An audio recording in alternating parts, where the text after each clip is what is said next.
प्रार्थना होगी।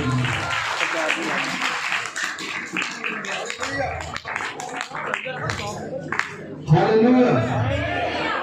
और अपने सिरों को झुकाइए, अखां बंद करिए 2 मिनट के लिए।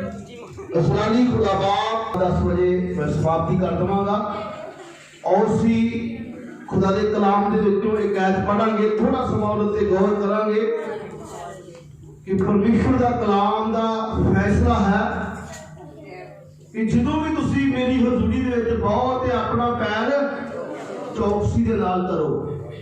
चौकसी का यह मतलब नहीं है कि असीं चौकड़ी मार ली है ते मन साडा किते होर भटक गया वा। मन की चौकसी, जो मन साडा चौकस हो जाएगा तो यहोवा का स्वर्ग वैसे पहले खुला होंदा वा। वही व्यक्ति स्वर्ग से परमेश्वर की हजूरी विचों बरकत लैके जांदा वा।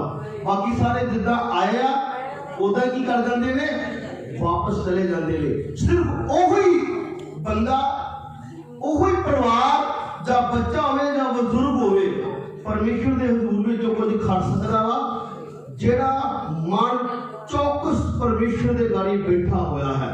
Hallelujah, hallelujah. और सी परमेश्वर के कलाम जो रोमिया की किताब उसका 5 अध्याय उसकी पहले वचन को पढ़ांगे तो थोड़ा समाज उत्ते गौर करांगे। परमेश्वर का कलाम सचमुच मनन के योग है।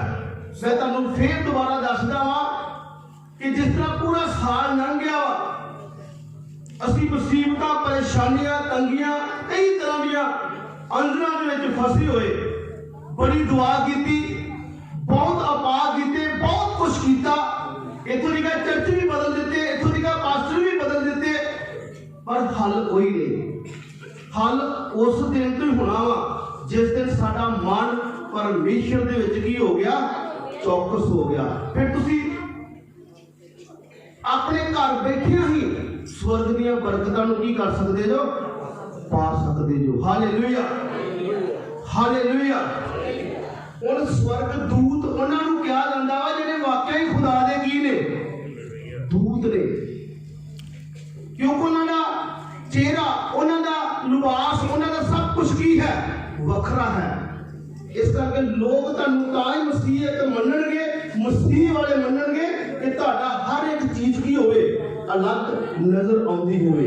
पढ़िए कृपा करके। सो जदों असीं विश्वास के द्वारा धर्मी ठहराए गए। हालेलुया। कलाम दे विच लिखिआ जदों असीं नेचा दे नाल धर्मी ठहराए गए। किन्ने लोग अपने आप को कहते ने, फिर मेरी गल ओही है जिहड़ी 24 तरीक की रात दे सी कि किन्ने लोग चाहते ने या किन्ने लोग महसूस करते ने अपने आप दे विच कि मैं की हां, धर्मी हां। किन्ने लोग है, कोई तुहाडे विचों है कोई? सवाल वाले तुम दसो, ताड़ी दादी परदादी ने हथ खड़ा करता पर तुम नहीं कुछ भी किया। हालेलुया। क्योंकि बूटा जरा वा सारा दादा लगदा होना मेरे साहब ने। कृपा करके ध्यान दो इधर सारे। नीचा दे नाल धर्मी ठहराया जाना बंदा, जे सानू नेचा ही नहीं आ, अपने उत्ते विश्वास ही नहीं आ, अपनी प्रार्थना उत्ते नेचा नहीं आ, अपने अमान उत्ते नेचा नहीं आ, अपने खड़े होने नेचा नहीं आ, अपने बैठन दी नेचा नहीं आ, तब फिर साडा कोई हल नहीं है। इत्थे लिखिआ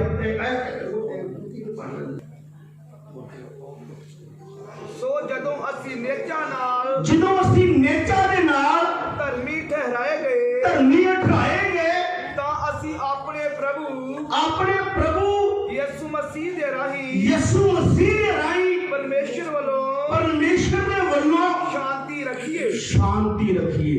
ਜਿਹੜਾ ਬੰਦਾ ਸਭ ਤੋਂ ਪਹਿਲਾਂ ਜਿਹੜਾ ਬੰਦਾ ਧਰਮੀ ਆ, ਉਹ ਥੋੜੀ ਕੀਤਿਆਂ ਉਹਦਾ ਪਹਿਲਾ एक पॉइंट के वो थोड़ी कित्या झगड़े वाला नहीं पवेगा, क्योंकि यीशु मसीह ने बड़े उम्रता लग गया, यीशु मसीह ने बहुत कुछ किया गया। यीशु मसीह ने इथों तक केल ठुकवा दिते, पसली च नेजा मरवाया, हर एक चीज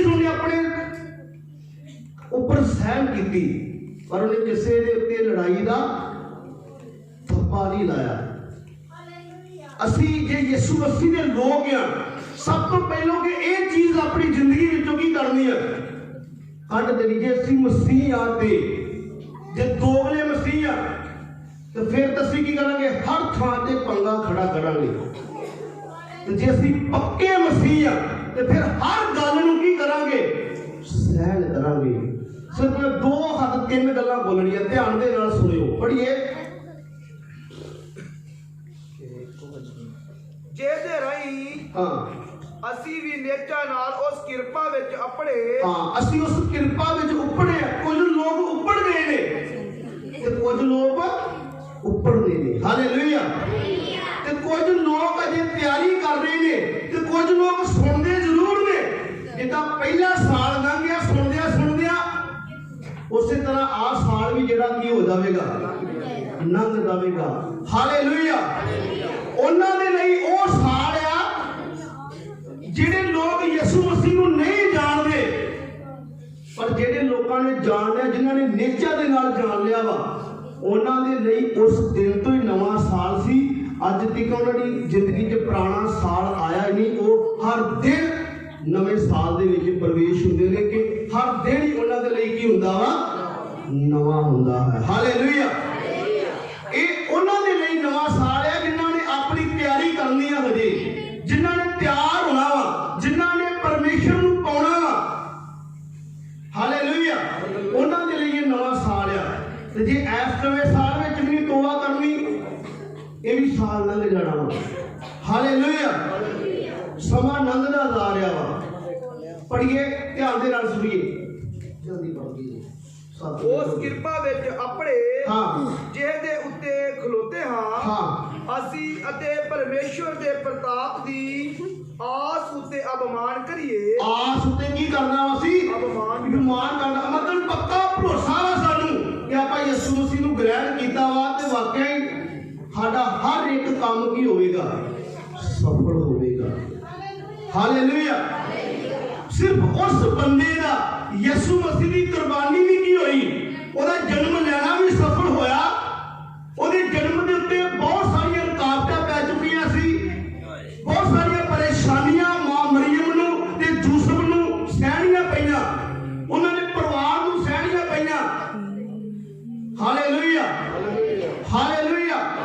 ਅੱਜ ਬਹੁਤ ਸਾਰੇ ਅਜੀਜ਼ ਕਹਿੰਦੇ ਨੇ ਕਿ ਯਿਸੂ ਮਸੀਹ ਦਾ ਜਨਮ ਕਿੱਥੇ ਹੋਇਆ ਵਾ, ਖੁਰਲੀ ਦੇ ਵਿੱਚ। ਯਿਸੂ ਮਸੀਹ ਦਾ ਜਨਮ ਖੁਰਲੀ ਦੇ ਵਿੱਚ ਨਹੀਂ ਹੋਇਆ, ਕਿਉਂਕਿ ਉਹਨੂੰ ਉਸ ਗਊਸ਼ਾਲਾ ਦੇ ਵਿੱਚ, ਖੁਰਲੀ ਵਿੱਚ ਇਸ ਕਰਕੇ ਰੱਖਿਆ ਗਿਆ ਸੀ, ਕੱਪੜੇ ਵਿੱਚ ਲਪੇਟ ਕੇ, ਕਿਉਂਕਿ ਉਹ ਜਿਹੜਾ ਕਬੀਲਾ ਸੀ ਉਹਦੇ ਵਿੱਚ ਕੀ ਹੋਵੇਗਾ, ਉਹ ਖਰਾਬ ਹੋਵੇਗਾ। ਜਿੱਥੇ ਡੰਗਰ ਵੱਜਦੇ ਹੋਣ ਉਹ ਜਗ੍ਹਾ ਸਾਫ਼ ਹੁੰਦੀ ਹੈ, ਨਹੀਂ ਨਾ ਹੁੰਦੀ। ਇਸ ਕਰਕੇ ਖੁਰਲੀ ਕੀ ਸੀ, ਸਾਫ਼ ਸੀ, ਉੱਚੀ ਜਗ੍ਹਾ ਸੀ। ਇਸ ਕਰਕੇ ਯਿਸੂ ਮਸੀਹ ਨੂੰ ਉਸ ਜਗ੍ਹਾ ਤੇ ਕੀ ਕੀਤਾ ਗਿਆ ਸੀ, ਰੱਖਿਆ ਗਿਆ ਸੀ, ਹਾਲੇਲੂਇਆ, ਹਾਲੇਲੂਇਆ, ਹਾਲੇਲੂਇਆ। ਧਿਆਨ ਦੇ ਨਾਲ ਸੁਣਿਓ, ਪੜ੍ਹੀਏ। ਨਿਰਾ ਇਹੋ ਨਹੀਂ ਸਗੋਂ ਬਿਪਤਾ ਵਿੱਚ ਵੀ ਅਭਿਮਾਨ ਕਰੀਏ। ਨਿਰਾ ਇਹੋ ਹੀ ਨਹੀਂ ਕਿ ਜਦੋਂ ਖੁਦਾ ਸਾਨੂੰ ਬਰਕਤ ਦੇਵੇ ਕਿ ਅਸੀਂ ਕਹੀਏ ਕਿ ਅਸੀਂ ਬਹੁਤ ਕੁਝ ਹੁਣ ਖੁਦਾ ਦੇ ਲਈ ਕਰਦਾ ਵਾ। ਇਹਨਾਂ ਜਦੋਂ ਵਿਪਤਾ ਵੀ ਆ ਜਾਵੇ ਉਸ ਦਿਨ ਵਿੱਚ ਵੀ ਕੀ ਕਰੋ, ਅਭਿਮਾਨ ਕਰੋ, ਇਬਾਦਤ ਕਰੋ, ਪਰਮੇਸ਼ਰ ਦੇ ਨੇਚਾ ਕਰੋ। ਜੇ ਵਿਪਤਾ ਆ ਵੀ ਗਈ ਆ ਤੇ ਕਹੋ ਕਿ ਖੁਦਾ ਇਹ ਤੂੰ ਦਿੱਤੀ ਆ, ਇਹ ਵਿਪਤਾ ਵੀ ਤੇਰੀ ਆ ਤੇ ਛੁਟਕਾਰਾ ਵੀ ਤੇਰਾ ਵਾ। ਅੱਜ ਦਾ ਪੁਰਾਣਾ ਦਿਨ ਵੀ ਤੇਰਾ ਵਾ ਤੇ ਜਿਹੜਾ ਨਵਾਂ ਸਾਲ ਆ ਉਹ ਵੀ ਕੀ ਆ, ਤੇਰਾ। ਉਹਨਾਂ ਤੁਹਾਨੂੰ ਕਰਕੇ ਦੇ ਦਿੱਤਾ ਵਾ। ਇਹਨੂੰ ਹੁਣ ਸਾਂਭਣਾ ਨਾ ਸਾਂਭਣਾ ਉਹ ਸਾਡੀ ਜ਼ਿੰਮੇਵਾਰੀ ਆ।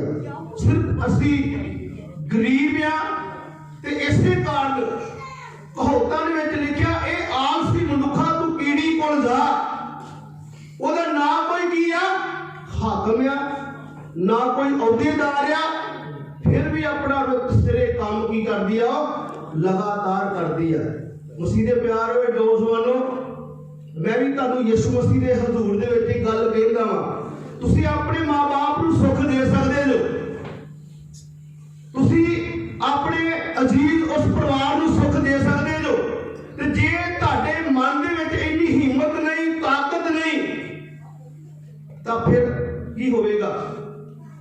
ਹਵਾਵਾਂ ਉੱਡ ਰਹੀਆਂ ਵਾ ਕਿ ਲੋਕਡਾਊਨ ਫਿਰ ਕੀ ਹੋਣ ਵਾਲਾ ਵਾ। ਸਿਰਫ ਜੇ ਅਸੀਂ ਖੁਦਾ ਦੇ ਉੱਤੇ ਭਰੋਸਾ ਰੱਖਿਆ ਵਾ ਤੇ ਬਾਈਬਲ ਦੇ ਵਿੱਚ ਲਿਖਿਆ ਤੁਸੀਂ ਮੰਗਣ ਵਾਲੇ ਨਹੀਂ ਸਗੋਂ ਕੀ ਹੋ ਜਾਵੋਗੇ, ਦੇਣ ਵਾਲੇ ਉਹ ਹੀ ਹੋਣਗੇ ਜਿਹੜੇ ਕੰਮ ਕਰਨਗੇ। ਤੇ ਜਿਹੜੇ ਪਹਿਲੋਂ ਵੀ ਵੇਲੀਆਂ ਖਾਂਦੇ ਸੀ ਤੇ ਬਾਅਦ ਵਿੱਚ ਵੀ ਕੀ ਖਾਣਗੇ। ਫਿਰ ਕਿੱਦਾਂ ਅਸੀਂ ਅਮੀਰ ਹੋ ਜਾਵਾਂਗੇ, ਫਿਰ ਕਿੱਦਾਂ ਅਸੀਂ ਏਡੇ ਏਡੇ ਵੱਡੇ ਸ਼ਾਹੂਕਾਰ ਹੋ ਜਾਵਾਂਗੇ। ਬਾਈਬਲ ਦੇ ਵਿੱਚ ਲਿਖਿਆ ਮੈਂ ਤੁਹਾਨੂੰ ਆਖਦਾ ਵਾਂ, ਜਦੋਂ ਆਦਮ ਨੂੰ ਉਹਨੇ ਬਣਾਇਆ ਉਹਨੇ ਮਿੱਟੀ ਲੈ ਕੇ ਆਪਣਾ ਸਾਹ ਉਹਦੇ ਵਿੱਚ ਕੀ ਕਰ ਦਿੱਤਾ, ਪਾ ਦਿੱਤਾ। ਆਦਮ ਨੇ ਆਖਿਆ ਫਿਰ ਤੂੰ ਕੀ ਕਰ, ਫਿਰਦਾ ਤੁਰਦਾ ਰਹਿ। ਆਦਮ ਨੂੰ ਇੱਕ ਜ਼ਿੰਮੇਵਾਰੀ ਦਿੱਤੀ, ਠੀਕ ਹੈ, ਪਾਪ ਹੋਣ ਦੇ ਕਾਰਨ ਉਹਦੇ ਕੋਲ ਪਰਮੇਸ਼ਰ ਥੋੜਾ ਦੂਰ ਹੋ ਗਿਆ, ਪਰ ਫਿਰ ਵੀ ਉਹਨੇ ਪਰਮੇਸ਼ਰ ਦੇ ਉਹਦੇ ਅੰਗਾਂ ਦੇ ਵਿੱਚ ਕੋਈ ਸਮੱਸਿਆ ਨਹੀਂ ਪੈਣ ਦਿੱਤੀ। ਉਹਦੇ ਹੱਥ ਵੀ ਸੀ, ਅੱਖਾਂ ਵੀ ਸੀ, ਪੈਰ ਵੀ ਸੀ। ਉਹ ਫਿਰ ਆਪਣੀ ਮਜ਼ਦੂਰੀ ਕਰਨੀ ਕੀ ਉਹਨੇ ਕਰ ਦਿੱਤੀ, ਸ਼ੁਰੂ ਕਰ ਦਿੱਤੀ। ਆਦਮ ਉੱਥੇ ਵਿਹਲਾ ਨਹੀਂ ਰਿਹਾ, ਹਾਲੇਲੂਇਆ। ਪਰ ਅੱਜ ਦਾ ਆਦਮ ਕੀ ਰਹਿੰਦਾ ਵਾ, ਕੀ ਰਹਿੰਦਾ ਵਾ, ਵਿਹਲਾ ਰਹਿੰਦਾ ਵਾ। ਤੇ ਅੱਜ ਦਾ ਆਦਮ ਇਸ ਕਰਕੇ ਗਰੀਬ ਆ। ਜਿਹੜਾ ਉਹ ਆਦਮ ਸੀ ਨਾ ਉਹ ਗਰੀਬ ਨਹੀਂ ਸੀ, ਹਾਲੇਲੂਇਆ। ਉਹ ਆਦਮ ਬੜਾ ਅਮੀਰ ਸੀ ਕਿ ਹਰ ਸਮੇਂ ਉਹ ਕੀ ਕਰਦਾ ਸੀ, ਆਪਣੀ ਮਿਹਨਤ ਵੀ ਕਰਦਾ ਸੀ ਤੇ ਖਾਂਦਾ ਤੇ ਪੀਂਦਾ ਸੀ। ਉਸ ਸਮੇਂ ਕੋਈ ਲੋਕਡਾਊਨ ਨਹੀਂ ਸੀ। ਪਿਛਲੇ ਸਮੇਂ ਵਿੱਚ ਮੈਨੂੰ ਬਹੁਤ ਸਾਰੇ ਅਜੀਬ ਭੈਣ ਭਰਾ ਮਿਲੇ। ਕਈ ਵਾਰ ਕਹਿੰਦੇ ਕਿ ਅੱਜ ਲੋਕਡਾਊਨ ਹੋ ਗਿਆ ਵਾ, ਲੋਕਡਾਊਨ ਤੇ ਆਪਾਂ ਕਿੰਨੇ ਸਾਲ ਦੇ ਹੋ ਚੁੱਕੇ ਆ। ਕਾਲ ਪਵੇਗਾ ਨਾ ਉਸ ਸਮੇਂ ਕੋਈ ਸਾਡੀ ਮਦਦ ਕਰਨ ਵਾਲਾ ਨਹੀਂ ਹੋਵੇਗਾ। ਉਸ ਸਮੇਂ ਉਹੋ ਹੀ ਬਚਾਏ ਜਾਣਗੇ ਜਿਹੜੇ ਕੀ ਰੱਖਦੇ ਨੇ, ਭੁੱਖ ਨੂੰ ਕੀ ਕਰਦੇ ਨੇ। ਜਿੱਦਾਂ ਹੁਣ ਆਪਾਂ ਕਹਿੰਦੇ ਨੇ ਸਾਡੇ ਕੋਲ ਤਾਂ ਰੋਜ਼ਾ ਵੀ, ਉਹ ਵਿਚਾਰੇ 10-20 ਦਿਨ ਫਿਰ ਭੁੱਖੇ ਢਾਈ ਕੀ ਕਰ ਸਕਦੇ ਆ। ਜਿਹੜੇ ਕਾਲ ਦੇ ਦਿਨਾਂ ਦੇ ਵਿੱਚ ਕੰਮ ਹੁੰਦੇ ਆ, ਇਸ ਕਰਕੇ ਹਜੇ ਕਾਲ ਨਹੀਂ ਆ, ਹਜੇ ਕੀ ਆ, ਪਰਮੇਸ਼ਰ ਦੀ ਬਰਕਤ ਆ। ਇਹ ਆਲਸੀ ਮਨੁੱਖਾ ਤੂੰ ਕਿਹੜੇ ਕੋਲ ਜਾ, ਚੀੜੀ ਕੋਲ ਜਾ।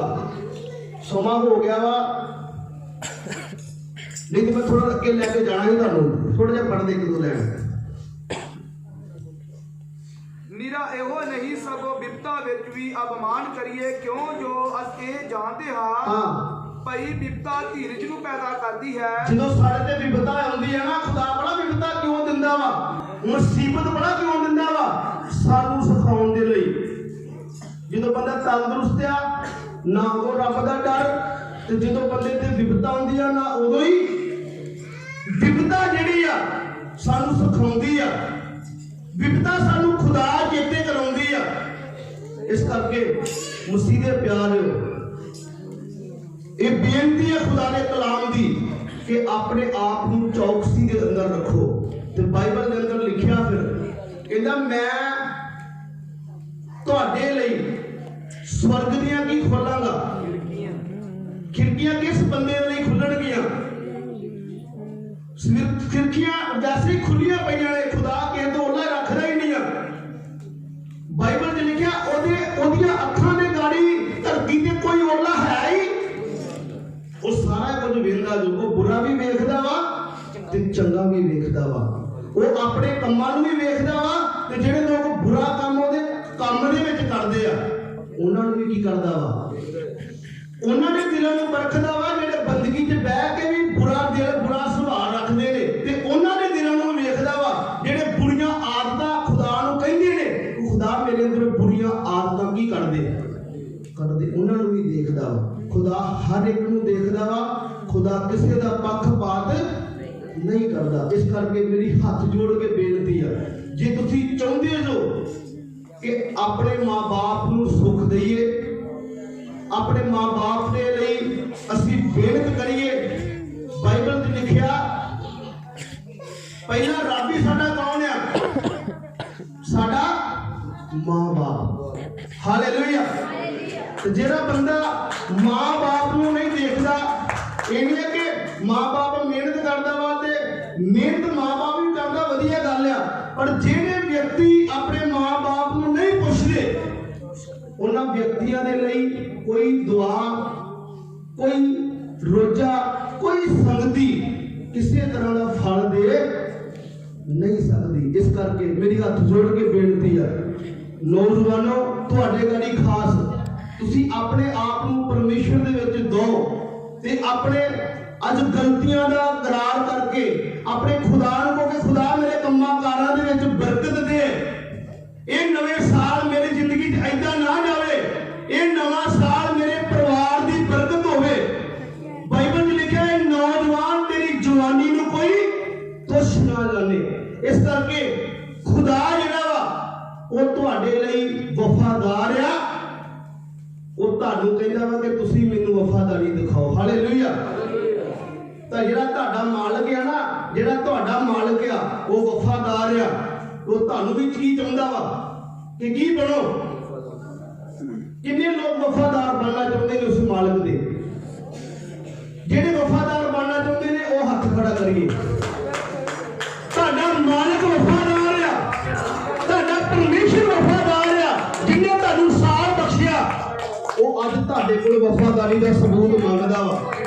जे कोई है वा तां अपने परमेश्वर नूं दवे। तुसीं जरूर इन नेचा दे नाल धर्मी उठाए जा सकदे जो। हालेलुया। खुदा तुहानूं बरकत देवे। सारिआं नूं जय मसीह।